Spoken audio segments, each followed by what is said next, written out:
Hello दोस्तों, मैं आशुतोष कुमार। आप देख रहे हो सबका knowledge YouTube channel. The summer of the beautiful white horse, इसको हम लोगों ने कंप्लीट कर लिया है।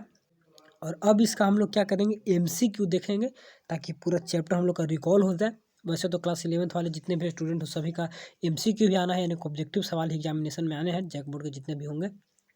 सब्जेक्टिव आना नहीं, लेकिन जितना एमसीक्यू आज देंगे क्या क्या इतना ही में हो जाएगा? इतना में नहीं होगा। ये बस सिर्फ उस चैप्टर को रिकॉल कराते हैं, ताकि चैप्टर को पढ़ाए हैं तो सोच रिकॉल करा देंगे। एग्जामिनेशन जब निकट आएगा तो उस समय और भी एमसीक्यू दिया जाएगा चैप्टर वाइज, ठीक है। अभी इतना और बाद में और देंगे ताकि रिवीजन हो जाए उस समय भी। अभी मान ली पढ़ लीजिएगा, सब भूल जाइएगा, ठीक है। तो उस समय क्या करेंगे, अभी चैप्टर को पढ़ा दे रहे हैं, एमसीक्यू दे रहे हैं, उस समय क्या करेंगे, चैप्टर का समरी दे देंगे और फिर एक्स्ट्रा में एमसीक्यू दे देंगे, ठीक है। तो समरी से भी चैप्टर रिकॉल हो जाएगा, एमसीक्यू का प्रैक्टिस भी हो जाएगा। तो अभी थोड़ा सा उसके बाद लास्ट में और दिया जाएगा, ठीक है। अभी चैप्टर पढ़ते जाएंगे, थोड़ा थोड़ा एमसीक्यू भी पढ़ते जाएंगे, ठीक है ना। एग्जामिनेशन जब निकट आएगा तो फिर सारा कुछ दोबारा से एक बार और समरी के साथ रिवीजन रिकॉल सब कुछ करा देंगे, ठीक है। और क्लास 12 वाले के समरी के साथ क्वेश्चन आंसर देंगे, आप लोग के समरी के साथ एक्स्ट्रा एमसीक्यू देंगे, ठीक है। चलिए, तो फर्स्ट क्वेश्चन क्या है जो भी स्क्रीन पर दिख रहा है, तो इसको पढ़िए और बताइए। ऐसे तो चैप्टर पढ़ा दें, सब कुछ बता ही दिए हैं, बन जाना चाहिए, लेकिन फिर भी अगर डाउट होगा तो बताएंगे, ऐसा बात नहीं कि बताएंगे नहीं। चलिए, फर्स्ट क्वेश्चन क्या कर, who is the narrator of the story the summer of white beautiful horse. इस स्टोरी के जो नरेटर है, देखिए दो चीज़ होती है, एक नरेटर, एक होता है राइटर। राइटर जो स्टोरी को लिखते हैं और नरेटर जो स्टोरी को सुनाते हैं। तो स्टोरी लिखे कौन थे, विलियम शेरियन, ठीक है। लेकिन सुना कौन रहा था स्टोरी, हम लोग को बताना है आपको। क्या जॉन बायरो, क्या मुराद, क्या अरम, तीनों में से कौन?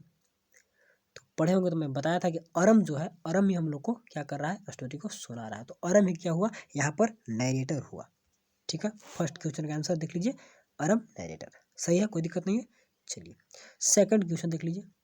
चलिए, सेकंड क्वेश्चन भी देख लीजिए, जूम कर पढ़िए पढ़िए और बताइए खुद से, क्योंकि चैप्टर तो पढ़ लिए हैं। चलिए, आपने तो हॉर्स वाच चैप्टर को ऊपर पूरा स्पीड में खत्म किया जल्दी से, क्योंकि हम लोग को ऊपर से देख लेना कि कैसे कैसे क्या चैप्टर है, लाइन बाय लाइन बता ही दिए हैं। बाकी समरी वगैरह देकर रिवीजन भी करवाएंगे, लेकिन अभी तो एमसीक्यू बन जाना चाहिए, जितना पढ़ा दिया उसमें एक एक लाइन को बता ही दिए थे। तो बताइए, after the horse was stolen and return it become, जब चोरी हुआ उसके बाद जब रिटर्न वापस आया था, तो बताइए कि कैसा हो गया था। तो रफर था, सीक एंड इल हो गया था, पूरा बीमार टाइप के, या फिर स्ट्रॉन्ग एंड बेटर टेम्परेड हो गया था, पूरा सुस्त दुरुस्त, जिसको बोलते हैं चुस्त दुरुस्त मजबूत, एंड बी एंड सी दोनों, या फिर दोनों हो गया था।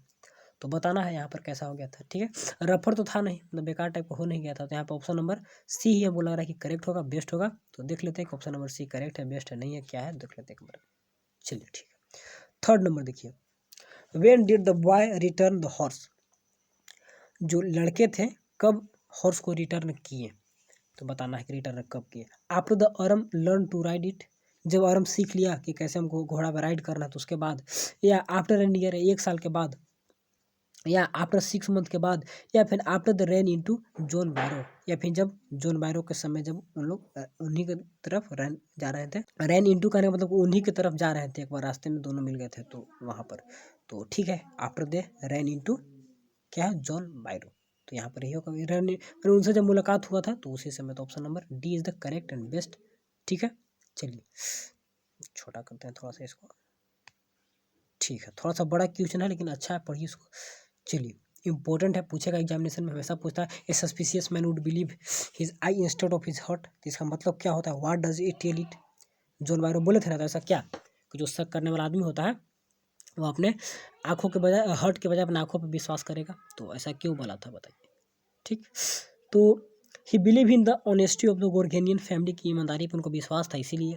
या ही वॉज इम्प्रैक्टिकल, वह इम्प्रैक्टिकल मतलब नहीं थे, या फिर फुलिस मूर्ख थे, या फिर नॉन ऑफ द एबव, कुछ नहीं। तो ऑप्शन नंबर यहाँ पर सबसे बेस्ट हमको ये लग रहा है, यही करेक्ट होगा।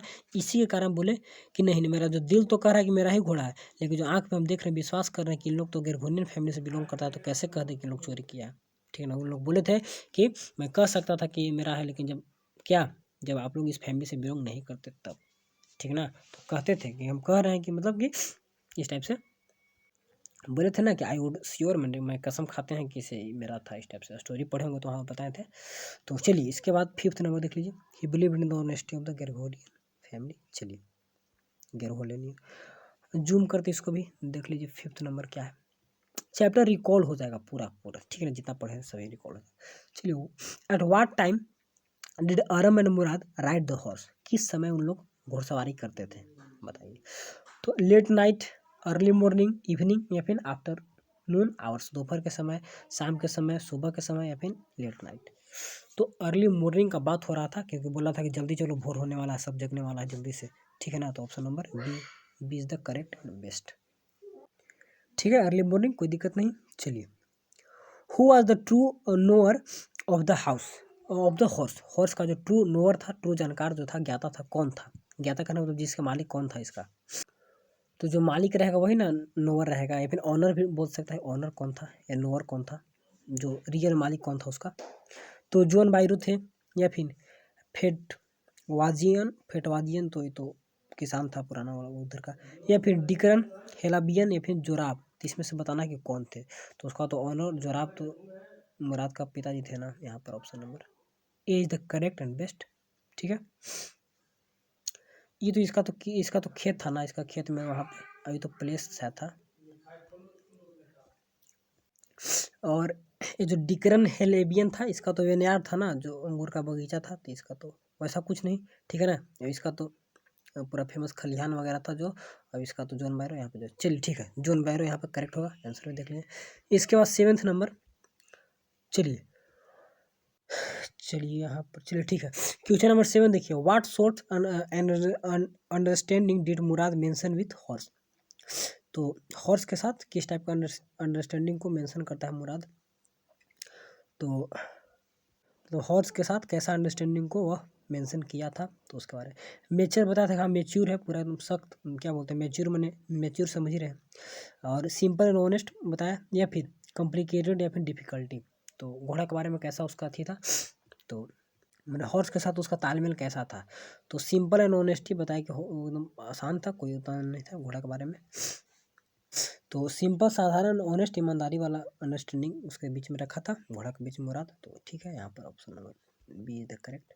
चलिए, Mourad had been hiding the horse, तो घोड़ा को कहाँ पे छुपा रहा था उसके बारे में बताना है आपको।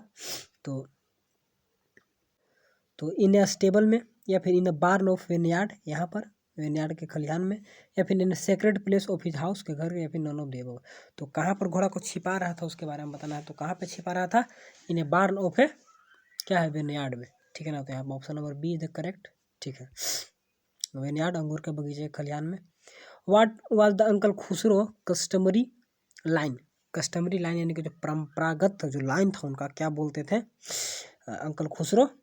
Ignore it, pay no attention, forget it, क्या है, it harmless, ignore it, it is no harm, pay no attention to it. Option number D is the correct and best, ठीक है, तो इससे कोई हानि नहीं है, इस पर ध्यान मत दो। चलिए, क्वेश्चन नंबर 10, 10 पहुंच गए हम लोग। क्या है, how would you describe the uncle Khusro का, आप कैसे डिस्क्राइब करते हो उसके बारे में आपको बताना है, करोगे या करते हो, या तुम कैसे उनको डिस्क्राइब करोगे उनके बारे में, फ्यूचर सेंस देता है ना। तो हॉट या टेम्पर्ड थे, इरिटेबल थे, या फिर इम्पेशेंट थे। वुड हमेशा आपको पास्ट में फ्यूचर का सेंस देगा, ठीक है ना। तो आप कैसे उनको डिस्क्राइब करते थे, तो पास्ट में देता है कैसा, फ्यूचर का सेंस देता है, क्योंकि विल का पास्ट होता है, तो विल में करेंगे पास्ट में कोई घटना के बारे में बताना है, तो वुड यहाँ पर, तो आप कैसे डिस्क्राइब करोगे तो उसके बारे में, ठीक है। तो इरिटेबल, इम्पेशेंट, या फिर ऑल, तो उनको हम लोग सभी के तरीका से क्या करेंगे, डिस्क्राइब करेंगे, तो ऑल ऑफ दिस होगा, यहाँ पर ऑल ऑफ द अबव होगा। चलिए, सेकंड लास्ट क्वेश्चन लग रहा है कि आ गया है, 12 भी था इसमें। The no member of the Garoghlanian family could be, Garoghlanian family का कोई भी सदस्य क्या नहीं हो सकता, तो क्या नहीं हो सकता था, तो क्या नहीं हो सकता था, वह पुअर नहीं हो सकता था, वह रिच नहीं हो सकता था, वह थीप नहीं हो सकता था, या फिर वह क्रेजी नहीं हो सकता था। तो वह थीप नहीं हो सकता था, कौन, गेरगोनियन फैमिली। तो कुड हमेशा पास्ट के सेंस में देता है, कभी कभी कुड का सेंस हम पढ़ेंगे, आप लोग को बताएंगे क्या बोलते हैं, कुड उड सभी का यूज वगैरह पढ़ना है, क्या बोलते हैं उसमें, इसका क्या है, इसको मॉडल भर वैसा, तो मॉडल भर आप लोग का सिलेबस में है, तो उसका बहुत जल्द ही इसके बाद ग्रामर सेक्शन स्टार्ट करेंगे, तो ग्रामर सेक्शन कंप्लीट कर लेंगे, उसके बाद आगे स्टोरी वगैरह पढ़ाएंगे, ठीक है ना। तो कुड हमेशा पास्ट सेंस में देता है, कुड कभी कभी प्रेजेंट में भी कंपेरिजन के तुलना में देता है, बहुत सारे यूज है, लेकिन ज़्यादातर स्टोरी वगैरह में पास्ट का सेंस देता है, ठीक है। ठीक है ना। तो क्या नहीं हो सकते थे सकने के रूप में, तो पढ़ेंगे थोड़ा बहुत तो इस टाइप से बहुत सारे यूज होते हैं हमेशा के। तो रिच थे थी यहाँ पे चोर नहीं हो सकते थे ना, यहाँ पर ऑप्शन नंबर खैर आप लोग को दे दिया तो बहुत अच्छा है कि आप लोग का यूज वगैरह पढ़ना है तो बेस्ट है, उसको बताया जाएगा सब कुछ को अच्छे से, ठीक है। चलिए इसके बाद चलिए लास्ट क्वेश्चन है, where did Aram live, Aram कहाँ पर रहता था, तो बताना है आपको। तो in the centre of town में, in the country, Olive Avenue, या फिर at the edge of the town on Walnut Avenue, शहर के किनारे जो वेलनट अखरोट का जो प्लेस था वहीं पर। तो option number D is the correct and best, तो देख लेते हैं। चलिए option number D is the correct and best. तो आज के लिए 12 ही क्वेश्चन रहने देते हैं, आप लोग का आराम से एक एक क्वेश्चन को बताया समझा के, ग्रामर वगैरह वर्ड मीनिंग वगैरह सब कुछ। सॉरी, तो कहीं से कोई दिक्कत होगा तो व्हाट्सएप वगैरह पे 9142042534 पे मैसेज वगैरह कर सकते हैं या फिर कॉन्टैक्ट भी कर सकते हैं, भैया हमको दिक्कत है समझ में नहीं आ रहा कुछ ठीक है। थोड़ा सा क्या हुआ ना कि इसे रिकॉल हो गया चैप्टर, थोड़ा सा कुछ चैप्टर में समझोगे नहीं समझोगे तो यहाँ पर रिकॉल एकदम क्लियर कट हो जाएगा।